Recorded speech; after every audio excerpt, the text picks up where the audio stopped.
जय हिंद दोस्तों, नमस्कार, नमस्ते, गुड इवनिंग। आप सभी साथियों का जीके क्लासेस में हार्दिक स्वागत और अभिनंदन है। जो भी साथी, जो भी भाई बहन यूपी बीएड प्रवेश परीक्षा की तैयारी कर रहे हैं, जल्दी से क्लास में आ जाएं। आपकी क्लास शुरू हो चुकी है, तो सब लोग जल्दी से क्लास में आ जाएं और अपने सभी साथियों में क्लास को शेयर कर दें। सब लोग जल्दी से क्लास में आ जाएं। जो भी साथी यूपी बीएड प्रवेश परीक्षा की तैयारी कर रहे हैं, जल्दी से आप लोग क्लास में आ जाइए। बहुत ही शानदार क्लास होने वाला है, ठीक है।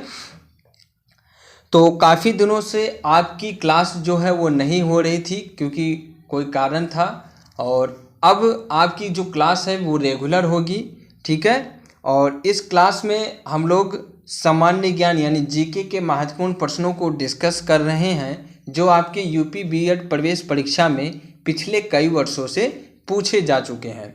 तो काफ़ी महत्वपूर्ण क्लास है और बहुत ही शानदार प्रश्नों के साथ इस क्लास की मैं शुरुआत करूंगा। तो सब लोग एक बार क्लास में आ जाइए और जोरदार तरीके से आप क्लास को अपने सभी साथियों में शेयर कर दीजिए, ठीक है। तो चलिए हम लोग क्लास की शुरुआत करते हैं। देखिए, आप लोग क्लास को शेयर करते रहिएगा, ठीक है। जो भी साथी चैनल पे नए आते हैं, सबसे पहले आप चैनल को सब्सक्राइब कर लीजिए और आप बेल आइकन को भी प्रेस कर दीजिए तथा ऑल पर क्लिक कर दीजिए, ताकि न्यू और लेटेस्ट नोटिफिकेशन आपको समय के अनुसार मिलता रहे। आप हमारे टेलीग्राम चैनल को भी ज्वाइन कर सकते हैं। इसका लिंक आपको इस वीडियो के डिस्क्रिप्शन बॉक्स में मिल जाएगा। वहां से जाकर के आप टेलीग्राम चैनल को ज्वाइन कर सकते हैं, ठीक है। क्लास अगर आपको पसंद आती है, क्लास को लाइक कीजिए, अपने सभी साथियों में शेयर कर दीजिए और कमेंट बॉक्स में कमेंट करके आप ज़रूर बताइए कि क्लास आपको कैसा लगा। और अगर आपने इससे पहले की क्लासों को नहीं देखा है तो इस वीडियो का डिस्क्रिप्शन बॉक्स ज़रूर चेक कीजिएगा।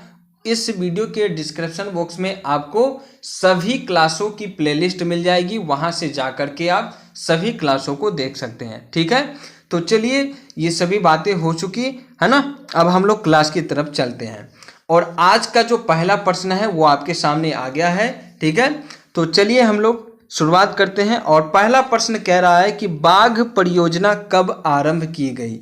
ऑप्शन ए है 1973 ईस्वी में, ऑप्शन बी है 1976 ईस्वी में, ऑप्शन सी है 1978 ईस्वी में, ऑप्शन डी है 1983 ईस्वी में। तो बताना है आपको कि बाघ परियोजना कब आरंभ की गई। इसका सही जवाब हो जाएगा ऑप्शन नंबर ए 1973 ईस्वी में, ठीक है। भारत में प्रोजेक्ट टाइगर की शुरुआत 1973 में हुई थी और WWF की सहायता से इस योजना की शुरुआत की गई थी, प्रोजेक्ट टाइगर की। और वर्तमान में देश में अगर आपसे पूछा जाए कि वर्तमान में हमारे देश में कुल टाइगर रिजर्व की संख्या कितनी है, तो 45 है, ठीक है। हमारे देश में वर्तमान में टाइगर रिजर्व की संख्या 45 है, ठीक है। चलिए बात करते हैं प्रश्न नंबर 2 की।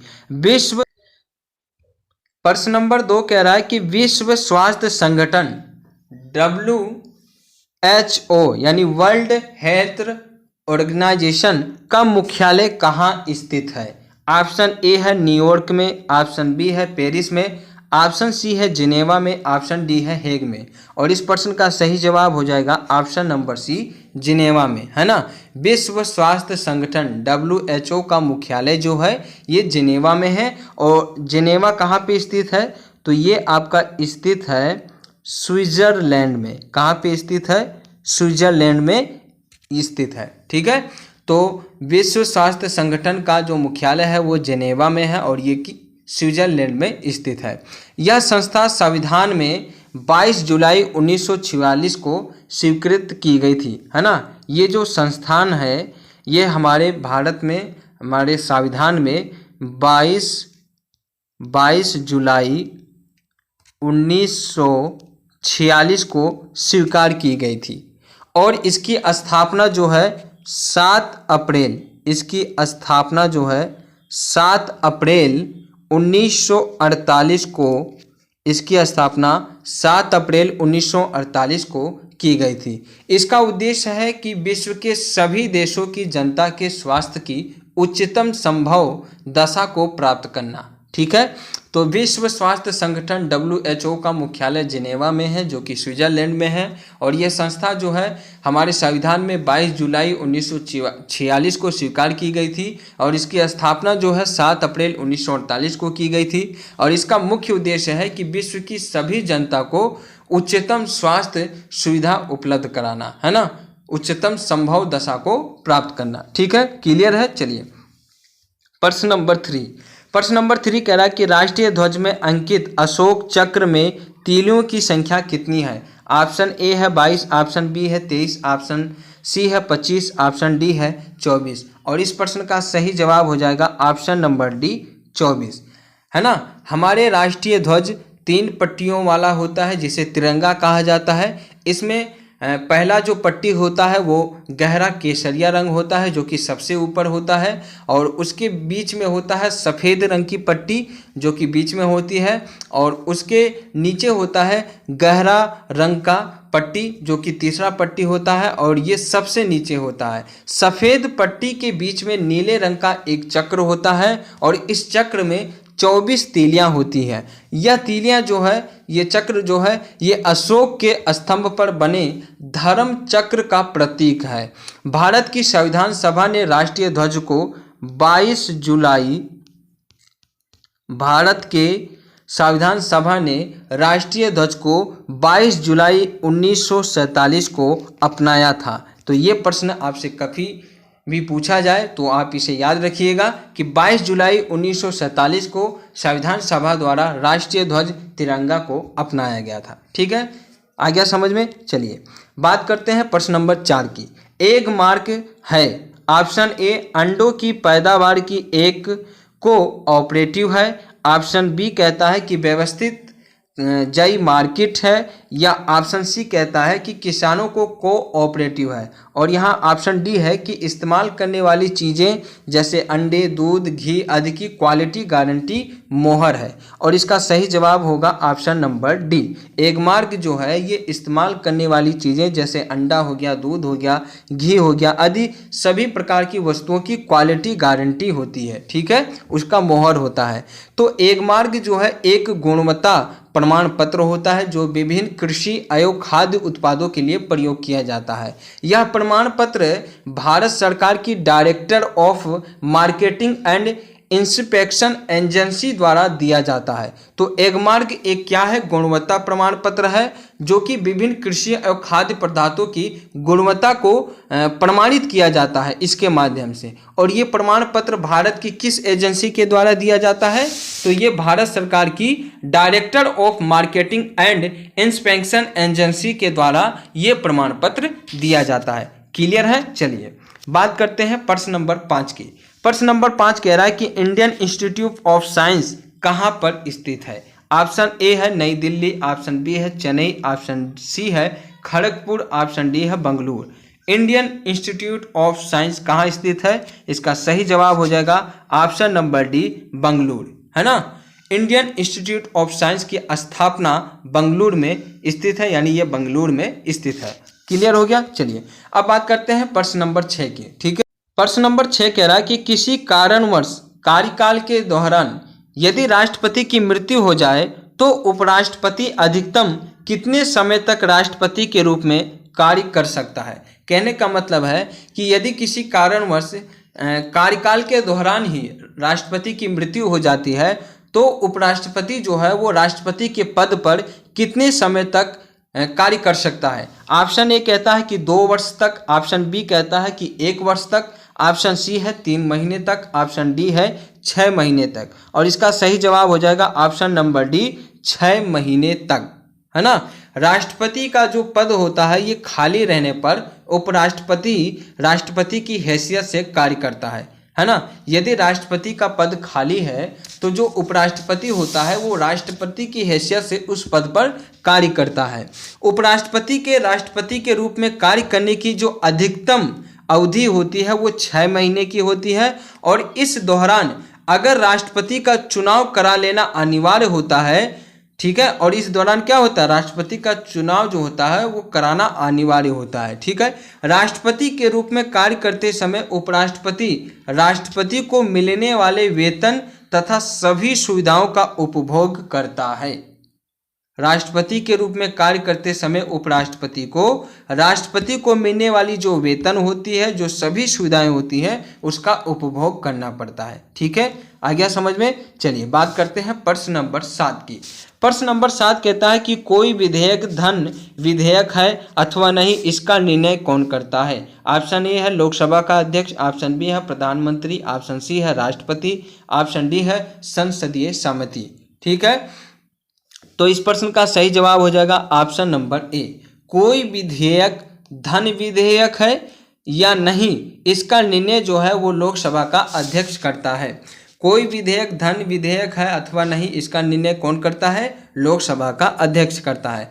अध्यक्ष द्वारा धन विधेयक के रूप में प्रमाणित विधेयक की प्रकृति के प्रश्न पर न्यायालय में या किसी सदन में या राष्ट्रपति के द्वारा विचार नहीं किया जाता है। कहने का मतलब यह है कि अध्यक्ष द्वारा जो धन विधेयक के रूप में प्रमाणित किया जाता है, जो विधेयक होता है ना, धन विधेयक के रूप में जो प्रमाणित किया गया विधेयक होता है, उस विधेयक की प्रकृति के प्रश्न पर न्यायालय में या किसी सदन में या राष्ट्रपति के द्वारा विचार नहीं किया जाता है। आ गया बात समझ में।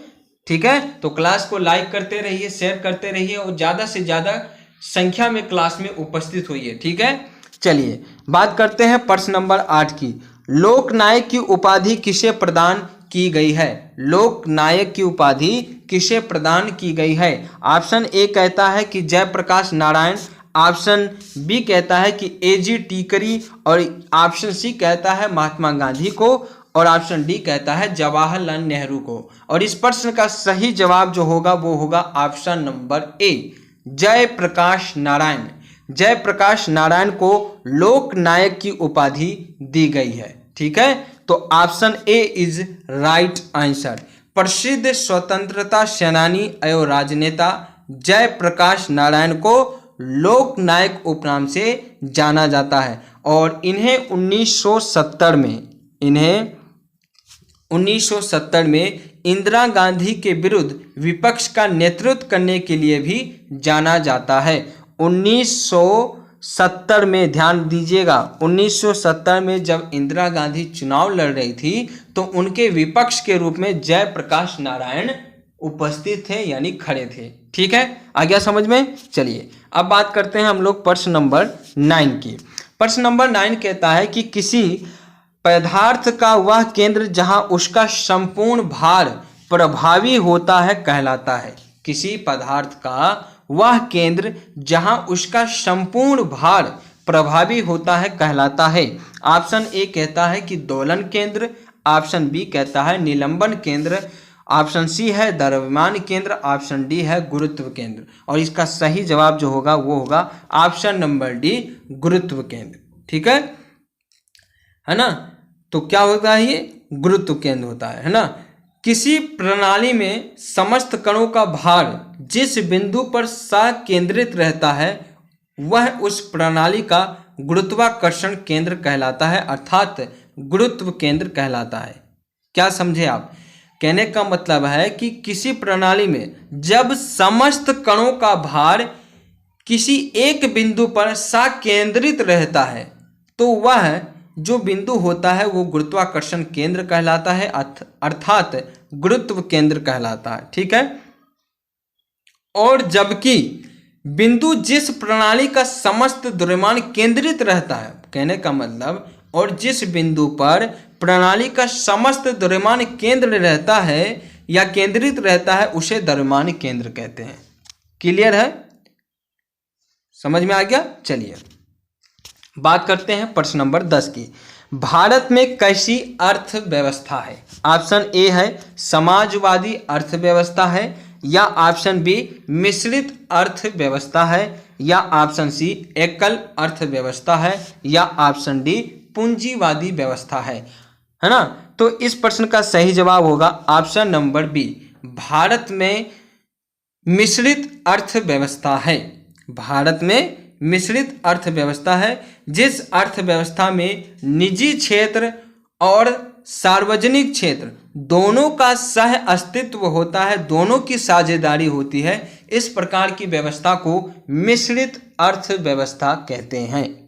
आ गया समझ में? क्लियर? चलिए अब हम लोग बात करते हैं प्रश्न नंबर 11 की। ठीक है, प्रश्न नंबर 11 कहता है कि क्षेत्रफल के अनुसार विश्व में भारत का स्थान है।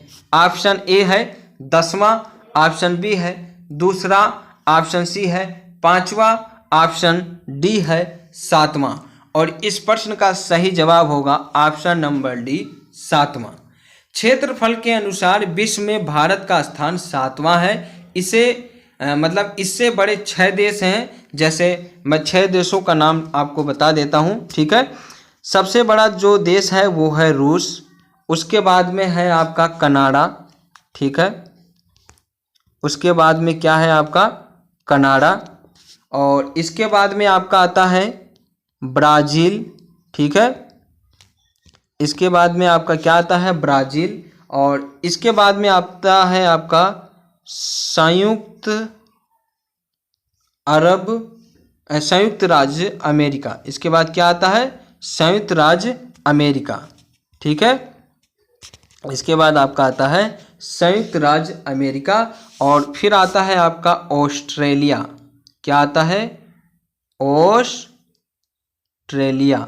इसके बाद क्या आता है आपका ऑस्ट्रेलिया, और फिर आपका आखिरी में आता है चीन। ठीक है, और चीन के बाद में फिर आपका आता है भारत। ठीक है, तो क्षेत्रफल के अनुसार विश्व में भारत का 7वां स्थान है। इससे बड़े 6 देश और हैं, रूस है, कनाडा है, संयुक्त राज्य अमेरिका है, ब्राज़ील है, ऑस्ट्रेलिया है और चीन है ना। ये सभी देश जो है भारत से बड़े हैं। जनसंख्या के अगर आधार पे पूछा जाए कि जनसंख्या के आधार पर विश्व में भारत का स्थान क्या है, तो जनसंख्या के आधार पर विश्व में भारत का दूसरा स्थान है और पहला स्थान जो है वो चीन का है। ठीक है, कंप्लीट। चलिए बात करते हैं प्रश्न नंबर 12 की।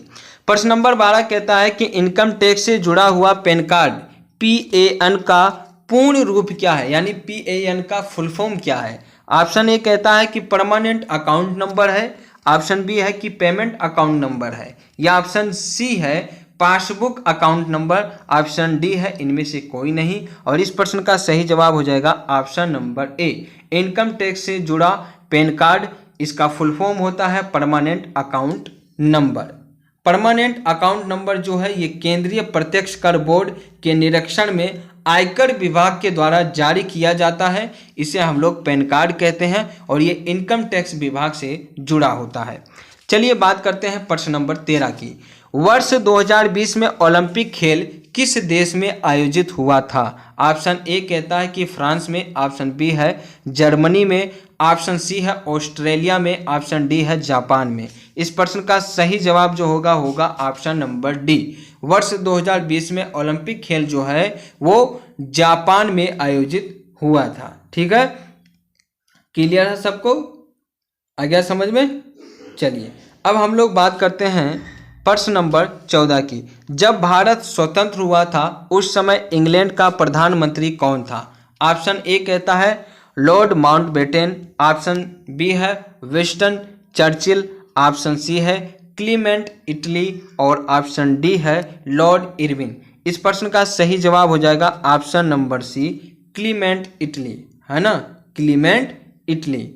जब भारत स्वतंत्र हुआ था यानी आज़ाद हुआ था उस समय इंग्लैंड का जो प्रधानमंत्री था उसका नाम था क्लीमेंट इटली। ठीक है, चलिए बात करते हैं प्रश्न नंबर 15 की। गांधी जी किसे अपना राजनीतिक गुरु मानते थे। ऑप्शन ए कहता है कि दादा भाई नारोजी को, ऑप्शन बी है गोपाल कृष्ण गोखले को, ऑप्शन सी है बाल गंगाधर तिलक को, ऑप्शन डी है जवाहरलाल नेहरू को। और इस प्रश्न का सही जवाब हो जाएगा option number B, Gopal Krishna Gokhale को। गांधी जी ने अपना राजनीतिक गुरु जो है वो गोपाल कृष्ण गोखले को माना है। ठीक है, आ गया समझ में सबको? चलिए अब हम लोग बात करते हैं प्रश्न नंबर 16 की। भारतीय राष्ट्रीय कांग्रेस के सर्वप्रथम मुस्लिम अध्यक्ष थे। भारतीय राष्ट्रीय कांग्रेस के सबसे पहले मुस्लिम अध्यक्ष कौन बना था। ऑप्शन ए कहता है कि अब्दुल कलाम आज़ाद, ऑप्शन बी है रफ़ी अहमद किदवई, यहाँ ऑप्शन सी है MA अंसारी और ऑप्शन डी कहता है बदरुद्दीन तैयब जी। और इस प्रश्न का सही जवाब होगा option number D, Badruddin Tyabji. Badruddin Tyabji जो है ये भारतीय राष्ट्रीय कांग्रेस के सर्वप्रथम मुस्लिम अध्यक्ष थे। ठीक है, आ रहा है ना सबको, सबको समझ में आ रहा है। चलिए अब हम लोग बात करते हैं प्रश्न नंबर 17 की। प्रश्न नंबर 17 कहता है कि सन 1955 में बंगाल, मद्रास और बम्बई के प्रेसिडेंसी बैंकों को मिलाकर उनका राष्ट्रीयकरण किया गया था।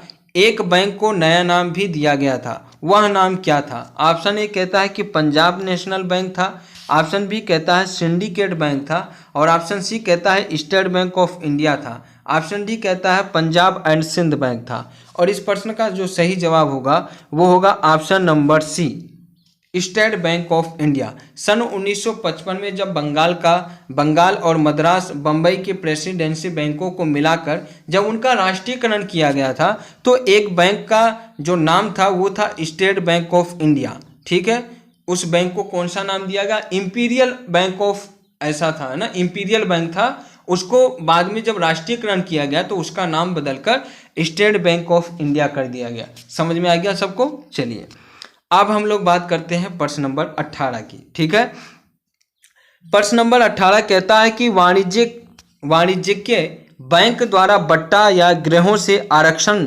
संपत्ति अनूप का अर्थ है कि आत बनाए रखने के लिए उधार ली गई मुद्रा कहलाती है ना। वाणिज्यिक बैंक होता है उनके द्वारा बट्टा या गिरोह से आरक्षण संपत्ति अनुपात बनाए रखने के लिए उधार ली की जो मुद्रा होती है, जो उधार ली गई होती है, वो क्या कहलाती है? ऑप्शन ए कहता है कि हॉट मनी कहलाती है, ऑप्शन बी कहता है कि सॉफ्ट मनी कहते हैं, या ऑप्शन सी काल मनी कहते हैं, या ऑप्शन डी इनमें से कोई नहीं। और इस प्रश्न का सही जवाब होगा साथियों ऑप्शन नंबर सी, काल मनी। वाणिज्यिक बैंक के द्वारा बट्टा या गिरोह से आरक्षण संपत्ति उधार ली गई जो राशि होती है, जो मुद्रा होती है, उसे काल मनी कहते हैं। ठीक है, समझ में आ रहा सबको? चलिए अब हम लोग बात करते हैं प्रश्न नंबर 19 की। कोडाई है ना, कोडाई कनाल पर्वतीय स्थान स्थित है, सेवराय पहाड़ी में है, ऑप्शन बी है पालनी पहाड़ियों में है, ऑप्शन सी है इलायची पहाड़ियों में है, या ऑप्शन डी है नल्ला मलाई पहाड़ियों में है। और इस प्रश्न का जो सही जवाब होगा साथियों वो होगा ऑप्शन नंबर बी, पालनी पहाड़ियों में कोडाई कनाल पर्वतीय स्थान स्थित है ना। कोडाई कनाल जो पर्वतीय स्थल है ये पालनी पहाड़ियों में स्थित है। आ गया समझ में? चलिए अब यहाँ हम लोग बात करते हैं प्रश्न नंबर 20 की। ठीक है, प्रश्न नंबर 20 कहता है साथियों कि राष्ट्रपति अपना त्यागपत्र किसे संबोधित करते हुए देता है? कहने का मतलब है कि जब राष्ट्रपति अपने पद से हटता है यानी इस्तीफा देता है तो अपना त्यागपत्र किसे संबोधित करते हुए देता है? ऑप्शन ए कहता है कि भारत के मुख्य न्यायाधीश को, ऑप्शन बी कहता है कि लोकसभा अध्यक्ष को, ऑप्शन सी कहता है कि उपराष्ट्रपति को, ऑप्शन डी है कि प्रधानमंत्री को। और इस प्रश्न का सही जवाब हो जाएगा ऑप्शन नंबर सी, उपराष्ट्रपति को। राष्ट्रपति जब अपना त्याग पत्र देता है यानी अपने पद से जब इस्तीफा देता है तो त्याग पत्र को उपराष्ट्रपति को संबोधित करते हुए देता है। ठीक है, क्लियर है? चलिए अब हम लोग बात करते हैं प्रश्न नंबर 21 की। राज्य में मंत्रिपरिषद उत्तरदायी होते हैं। राज्य में मंत्रिपरिषद जो होती है वो किसके लिए उत्तरदायी होती है? ऑप्शन ए कहता है कि विधानमंडल के सदनों के प्रति, ऑप्शन बी कहता है कि राज्यपाल के प्रति, ऑप्शन सी है संसद के प्रति, और ऑप्शन डी कहता है कि विधानसभा के प्रति। तो राज्य में जो मंत्रिपरिषद होते हैं ये ऑप्शन नंबर डी विधानसभा के प्रति उत्तरदायी होते हैं, यानी आंसर नंबर डी जो होगा ये राइट आंसर होगा, क्योंकि राज्य में जो मंत्रिपरिषद होते हैं वो विधानसभा के प्रति उत्तरदायी होते हैं। क्लियर है सबको? चलिए अब हम लोग बात करते हैं प्रश्न नंबर 22 की।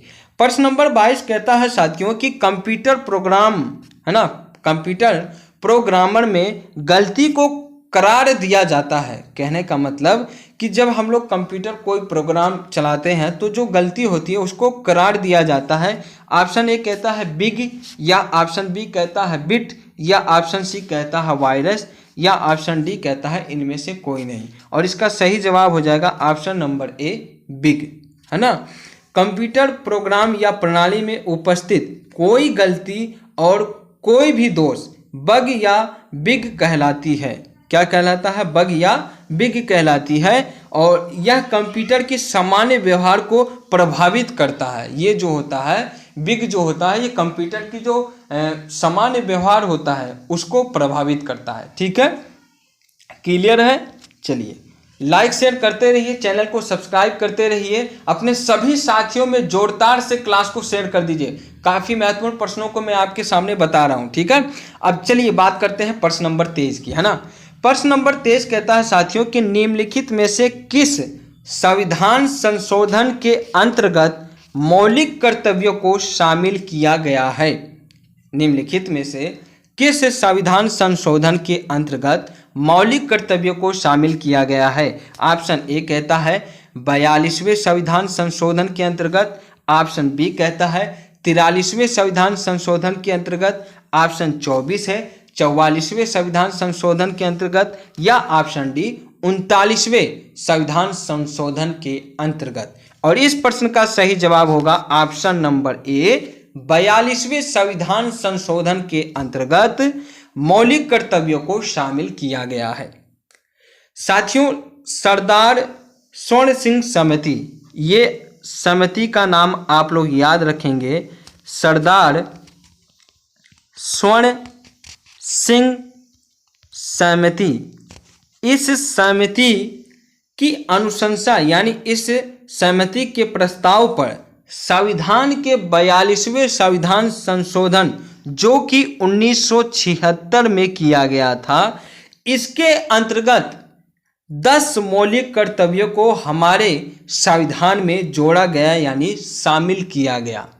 सरदार स्वर्ण सिंह समिति के प्रस्ताव पर 42वें संविधान संशोधन जो कि 1976 में किया गया था, इस संविधान संशोधन के अंतर्गत हमारे संविधान में 10 मौलिक कर्तव्यों को शामिल किया गया, जोड़ा गया। इसे भाग 4 के में अनुच्छेद 51 के तहत रखा गया, जिसे रूस के संविधान से लिया गया, जिसे रूस के संविधान से लिया गया है। और इसे हमारे संविधान के भाग 4 के में, याद रखेंगे आप लोग, भाग 4 के में अनुच्छेद 51 के में के तहत रखा गया है। क्लियर है? ठीक है, सबको समझ में आ गया? चलिए बात करते हैं प्रश्न नंबर 24 की। ठीक है, प्रश्न नंबर 24 कहता है कि भारत सरकार ने परिवार नियोजन कार्यक्रम को राष्ट्रीय स्तर पर निम्न वर्ष में अपनाया था। भारत सरकार ने परिवार नियोजन कार्यक्रम को राष्ट्रीय स्तर पर किस वर्ष अपनाया था? ऑप्शन ए कहता है 1965 में, ऑप्शन बी कहता है 1962 में, ऑप्शन सी है 1957 में, ऑप्शन डी है 1952 में। और इस प्रश्न का सही जवाब होगा ऑप्शन नंबर डी 1952 में। भारत सरकार ने परिवार नियोजन कार्यक्रम की शुरुआत जो है वो 1952 में किया था, है ना। और सामुदायिक विकास कार्यक्रम के अंतर्गत इस कार्यक्रम की शुरुआत की गई थी। भारत परिवार नियोजन कार्यक्रम लागू करने वाला विश्व का पहला देश था। ये क्वेश्चन पूछ सकता है आपसे कि विश्व का प्रथम देश कौन है जो परिवार नियोजन कार्यक्रम लागू किया, तो वो भारत है। याद रहेगा सबको, भूलेंगे तो नहीं आप लोग?